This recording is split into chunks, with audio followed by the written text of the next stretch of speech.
Emergency pod. CJ Gardner-Johnson just got released by the Houston Texans. Let's talk about it. Like, comment, subscribe, do all that jazz. Share with a friend and share with a friend. Let's talk about this breaking news. Also have Jaxson Dart starting for the Giants now.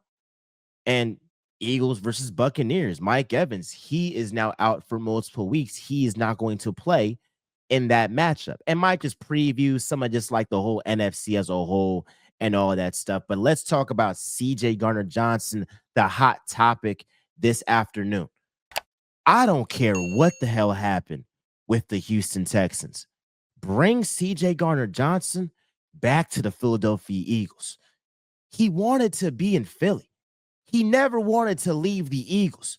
He wore his heart on his sleeve and represented Philly extremely well. One of the fan favorites. He has 12 interceptions in 2 years with the Eagles. And I feel like players that want to be somewhere play way different than being somewhere they don't want to be. Like Bryce Huff in 3 games is doing way better than a full season with the Eagles. Like Bryce Huff with the 49ers is playing way better than his full season with the Eagles. Want to know why? Because he wants to play for Robert Saleh. He wants to be a San Francisco 49er, right? Versus in Philly, he just got there because of the money. Now with CJ, he def don't want to be in Houston because he got traded there. At least with Bryce Huff, he like made the decision to go to Philly for the money. That was why he came here. But CJ wanted to be in Philly for the rest of his career. And you could tell when he was on the pivot and he was talking about his time in Philly and how much that he just appreciates Nick Sirianni, the Eagles organization, the players around him, and that whole experience. He loves Philly. So I'm trying to tell you, we cannot judge what he did in Houston with the Texans when we know damn well he ain't want to be there, right? And I know, look, I have a degree in journalism from Morehouse College. I got a master's at NYU. So although I believe, regardless of the journalism, that CJ just didn't want to be with the Texans, like we can talk about what the Houston reporters are saying. And essentially, the Houston reporters are saying that they got intel that CJ did not gel with the locker room in Houston. He did not fit DeMeco Ryans' scheme. And there were several times that he would go rogue and not stay disciplined to his assignment. The most telling tale of that was at the end of the Houston Texans Jacksonville Jaguars game, and Trevor Lawrence had like a 46-yard pass to Brian Thomas Jr., and Brian Thomas Jr. was CJ's assignment, and Kamari Lassiter was on the other wide receiver. I forget the guy's name, but essentially Brian Thomas Jr. was CJ Gardner-Johnson's responsibility. And then after the game, DeMeco Ryans says, if there's a big play in my defense, there's miscommunication. So I think we do have to just note that. And I understand if Eagles fans are feeling, hey, bruh, we got Andrew Makuba, we have Sidney Brown. Why do we need CJ? I would say that he loves Philly. He loves the Eagles.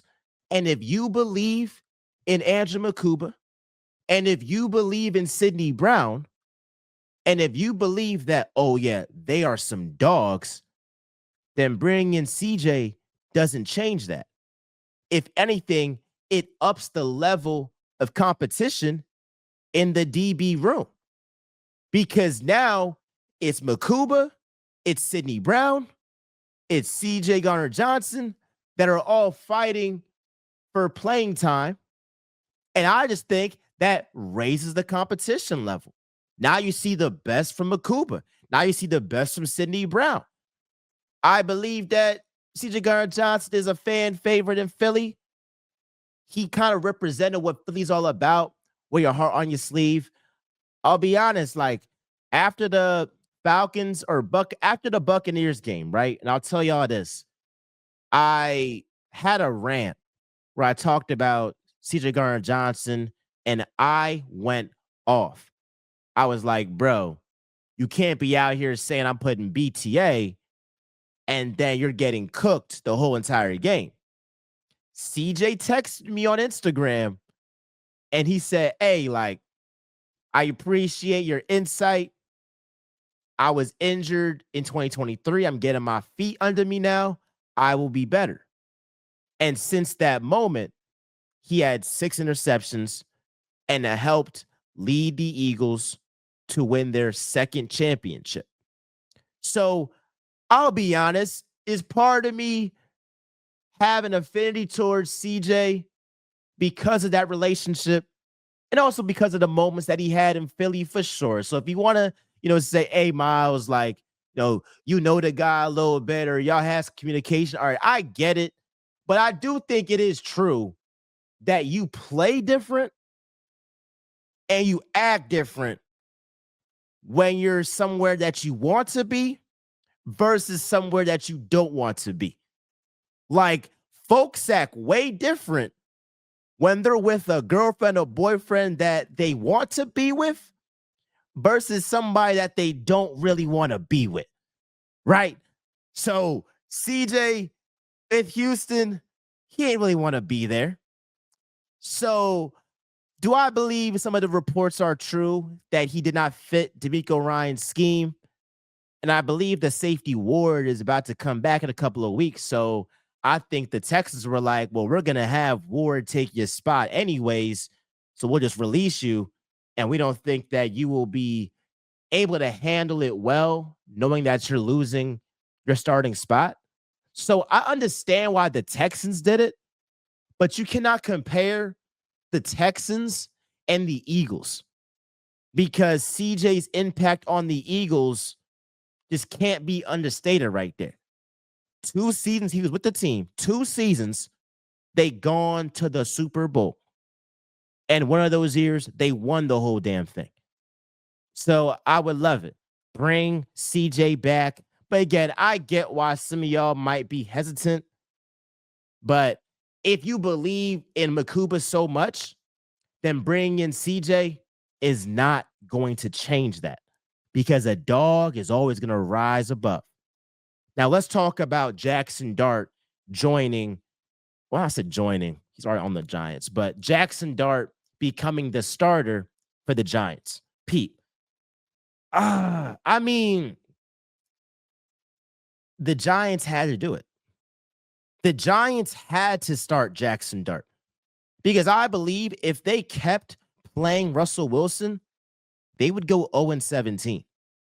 And they can very well go 0-17 with Jaxson Dart. But I'm going to list you the remaining schedule for the Giants and let me know where they win a game. They play the Chargers. They're getting cooked. They play the Saints. I'll give you, they could win that one. They play the Eagles, getting cooked.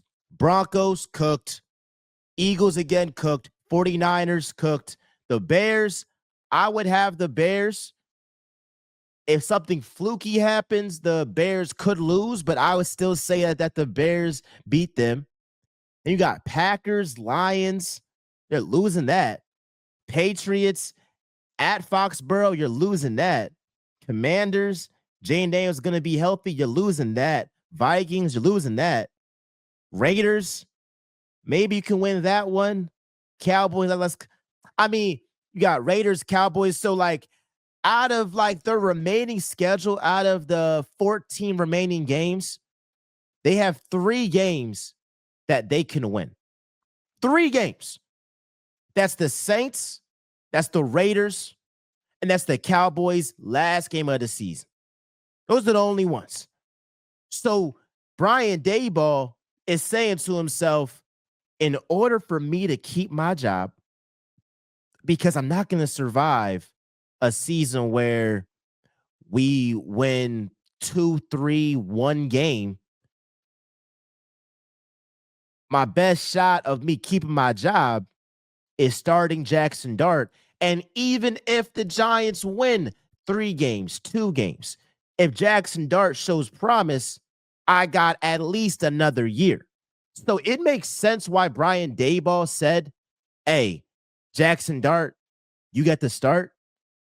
Kind of rhymed there. But Russell Wilson was never the answer. He was never the answer. And the end of that Chiefs game, airmailing all those throws, like it was terrible. It was terrible stuff. And he had to get benched. But I'm not expecting much from the Giants. Like, I would bank on them winning 1 game. And I'll give them 1 game against the Saints. Everything else, they're losing. So they could go 1-17, bro. They will be in the discussion for the #1 overall pick. I will say, though, if it wasn't for Brandon Aubrey, the Cowboys would be 0-3. Like, they are ass. They suck. And Dak Prescott, outside of that Eagles game, he was phenomenal. The Giants game, that Giants defense sucked. He's been turnover prone. I mean, Jalen Hurts in 1 half has as many passing touchdowns as Dak has all season. Jalen Hurts had 3 in 1 half. Dak has 3 in 3 games. I'm just saying. I'm just saying, bro. And what does Hurts have? The rushing ability that Dak does not have. So I don't know how it got to the Cowboys, but if we're talking about the bums and the Giants, you got to talk about the Cowboys and their ineptitude. And I just feel like those 2 teams are going to be battling for who's going to have the worst record in the NFL. But I would probably say the Giants, given their schedule, they're probably going to have the worst record. I don't see how they get more than 1 win this season. So you might as well go out here and start Jaxson Dart and try to see if he shows any promise this season. But him against the Chargers, against that defense, oh, that's going to be a bad jump. That's going to be a very, very bad jump. Now let's talk about the Buccaneers real quick, and I want to talk about the whole NFC as a whole. Don't give the Buccaneers the excuse that Mike Evans is out, because I did not hear that excuse when A.J. Brown was out last year, when Devontae Smith was out last year, when Lane Johnson was out last year. Hell, when the Buccaneers faced the Eagles in the playoffs of 2023, A.J. Brown did not play. So the notion that the Buccaneers own the Eagles, I don't really buy that. Like, do the Buccaneers give the Eagles a tough battle? Yes. Does Baker Mayfield rise his level of play against the Eagles? Yes. And I got a lot of respect for Baker Mayfield. I feel like Baker Mayfield is over Dak. He's over Goff. He's over Love. I mean, outside of Hurts, Stafford, it's Jaden Daniels, Baker Mayfield, who's the 3rd best quarterback in the NFC, right? So I have a lot of respect for Baker Mayfield. And I will say, I don't like the Eagles in a close game against the Buccaneers. Just like the Chiefs, and this might not be the best comparison because the Chiefs are multiple time champions, but I think the type of point I'm trying to make reigns true for both teams. Similar to the Chiefs, and how last year, if they're in a close game, they some way, somehow find a way to win. The Buccaneers have started this season just always performing in the clutch and getting it done. And Baker Mayfield has been money in the clutch. So they're a team, you have to stomp on them, scrape it, stomp it again, scrape it, and make sure they're not alive. Because you don't want to give them any life heading into the 4th quarter or the last 6 minutes or last 2 minutes. You don't want to give them any freaking life. And so I believe that the Eagles win this. I believe that Jalen Hurts against Todd Bowles, there's this notion that Todd Bowles owns Jalen Hurts. I will say Todd Bowles has given Jalen Hurts problems in the past, he had him seeing nightmares in 2021 when the Eagles faced the Buccaneers with Tom Brady at the helm and all of that, and they got thrashed.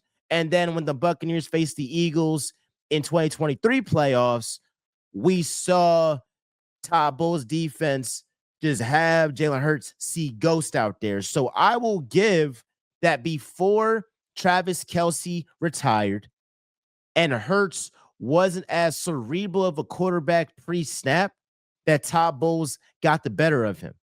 But what I will say is Jalen Hurts has improved leaps and bounds pre-snap since that Buccaneers playoff game.